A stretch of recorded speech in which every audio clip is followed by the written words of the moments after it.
इसकी कोई चिंता नहीं थी मुझे, है ना। उसने कहा अब तो मैंने पासा फेंक दिया है, यानी चिट्ठी गिर गई है, अब उस विषधर से, उस सांप से लड़ने को मैं तैयार हो गया हूँ। अब चाहे मौत गले लगा ले या फिर मैं उससे बच करके दूसरा जन्म लूं, इसकी कोई चिंता हमें नहीं थी। पर विश्वास यह था कि डंडे से सांप को पहले मार दूंगा।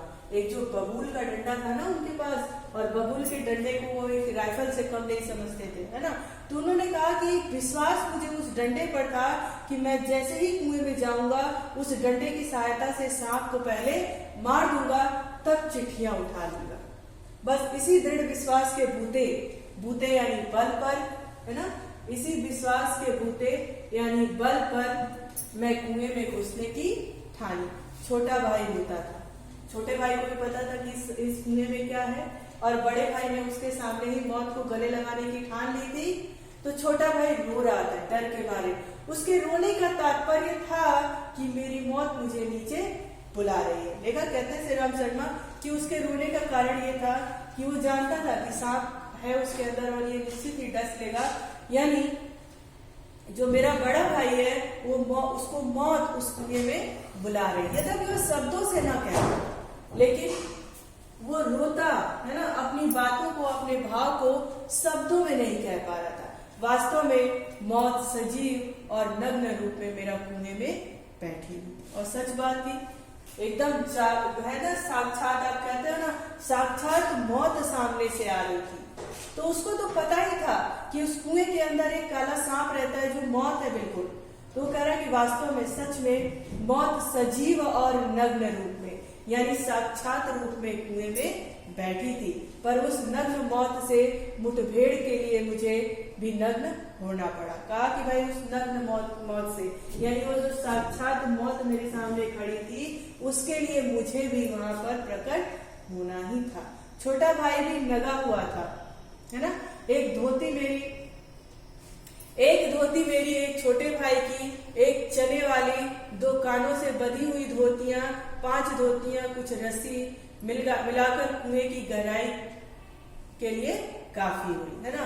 कह रहे थे भाई अब कुएं में उतरना था तो कैसे उतरते, तो एक भाई की धोती ले ली, एक अपनी ले ली, एक जो चने बंधे हुए धोती थी उसको ले लिया, एक कानों में बांधा था उसको ले लिया, मिला करके उसके पास कुल 5 धोती हुई, है ना। और 5 धोती को बांध के उसने एक रस्सी बनाया जो जितना फिट गहरा कुआं था उसके लिए वो काफी था। हम लोगों ने धोतियां एक दूसरे से बांधी और खूब खींच कर आजमा लिया कि गांठें कड़ी हैं या नहीं। भाई आजमा लिया कि ऐसा तो नहीं कि उतरने लगे और रस्सी की धोती की गांठ खुल जाए और मैं उसी में गिर जाऊं। उन्होंने खींच करके उसको आजमा लिया। आजमाना मतलब होता है परख लिया, है ना, कि गांठें कड़ी हैं या नहीं। अपनी ओर से कोई धोखे का काम ना रखा, अपनी ओर से कोई धोखे का काम, यानी कोई ऐसा काम नहीं रखा कि भाई हो सकता है कि खुल जाए, है ना। तो पूरा जांच परख लिया कि गांठ कड़ी है या नहीं। धोती के एक सिरे पर डंडा बांधा और कुएं में डाल दिया, दूसरे सिरे को डेग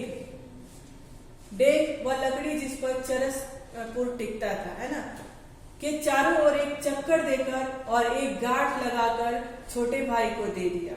छोटा भाई केवल 8 वर्ष का था, इसलिए धोती को डेग से कड़े करके बांध दिया था और तब उसे खूब मजबूती से पकड़ने के लिए कहा। मैं कुएं में धोती के सहारे घुसने लगा, छोटा भाई रोने लगा। मैंने उसे आश्वासन दिलाया कि मैं कुएं के नीचे पहुंचते ही सांप को मार दूंगा, और मेरा विश्वास भी ऐसा ही था। कारण यह था कि इससे पहले मैंने अनेक सांप मारे थे। इसलिए कुएं में घुसते समय मुझे सांप का तनिक भी भय नहीं था। तनिक यानी थोड़ा भी डर नहीं था, है ना, थोड़ा भी डर नहीं था। उसको मारना मैं बाएं हाथ का खेल समझता था। बाएं हाथ का खेल मतलब बहुत आसान समझता था। कुएं की धरातल से जब 4-5 गज रहा हुआ तब ध्यान से नीचे देखा तो अकल चकरा गई। अकल चकरा गई या नहीं? हाँ, सांप फन फैलाए धरातल से एक हाथ ऊपर उठा हुआ लहरा रहा था। उसने कहा कि 4-5 गज दूर रहा होगा, यानी 4-5 मीटर ऊपर था मैं, तब मैंने ध्यान से नीचे देखा, मेरा अकल चकरा गया, मैं एकदम से हैरान रह गया। सांप फन फैलाए धरातल से एक हाथ ऊपर उठ लहरा रहा था, कह रहा था आओ आओ, मैं तुम्हारा इंतजार कर रहा हूँ, आओ और जल्दी आओ, है ना। सांप भी कह रहा था कि भाई आओ।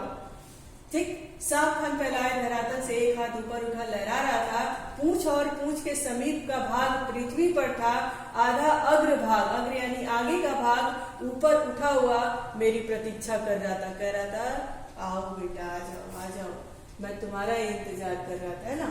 नीचे डंडा बंधा था, मेरे उतरने की गति, गति मतलब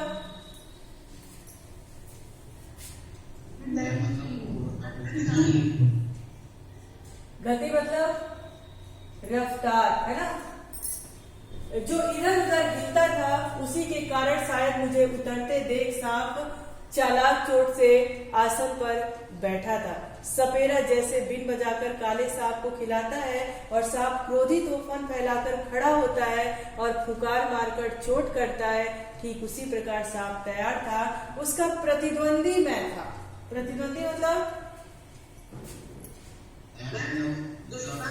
हाँ, जो सामने जो अगर दो लोग होते हैं तो एक उसका प्रतिद्वंदी होता है, यानी उससे लड़ाई करने को, उससे युद्ध करने को, कोई कंपटीशन करने का जो उसका प्रतिभागी होता है उसी को प्रतिद्वंदी कहते हैं, है ना। तो कह रहा है कि प्रतिद्वंदी मैं उससे कुछ हाथ ऊपर धोती पकड़े लटक रहा था। धोती डेंग से बंधी होने के कारण कुएं के बीचों बीच लटक रही थी और मुझे कुएं के धरातल की परिधि के बीचों बीच ही उतरना था। परिधि मतलब क्या होता है?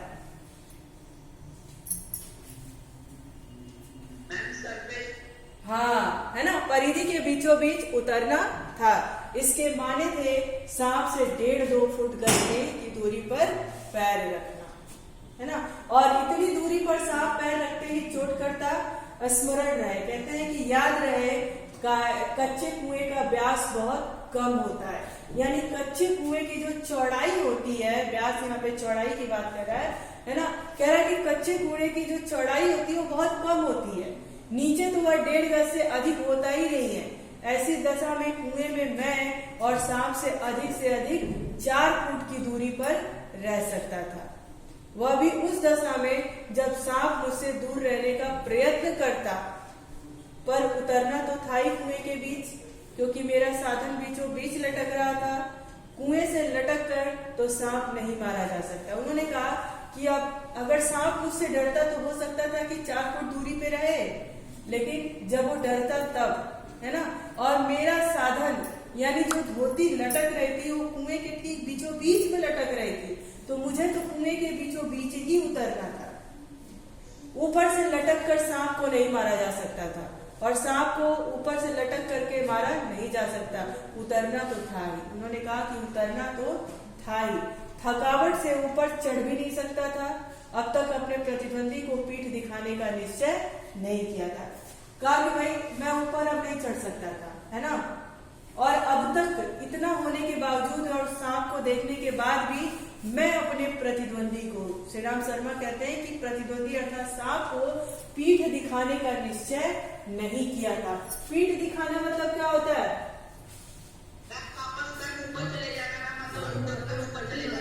पीठ दिखाना यानी डर कर भाग जाना, है ना, डर कर भाग जाना। तो उन्होंने कहा कि अब तक मैंने अपने प्रतिद्वंदी को पीठ नहीं दिखाई थी। ठीक है बेटा, आपकी नेक्स्ट क्लास कितने बजे से चलेगी?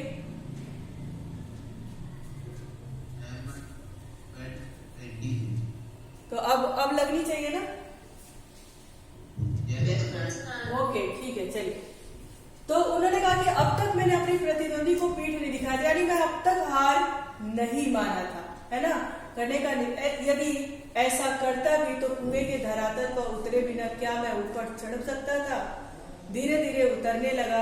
1 इंच ज्यों मैं नीचे उतरता गया त्यों मेरी एकाग्र चित्तता बढ़ती जाती थी। एकाग्र चित्तता मतलब क्या होता है?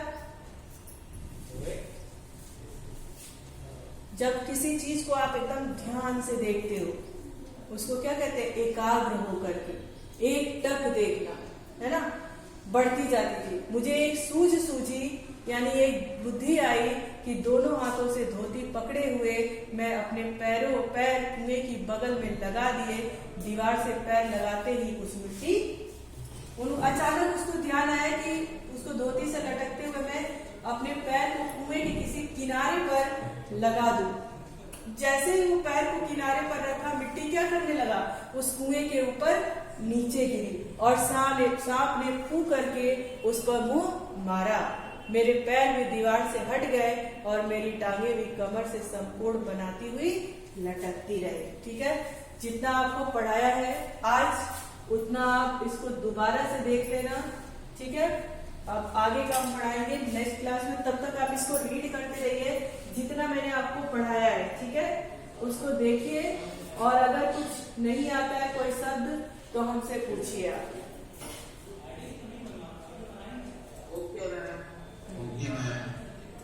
जितना पढ़ाया उसको अभी पढ़ते रहो आप।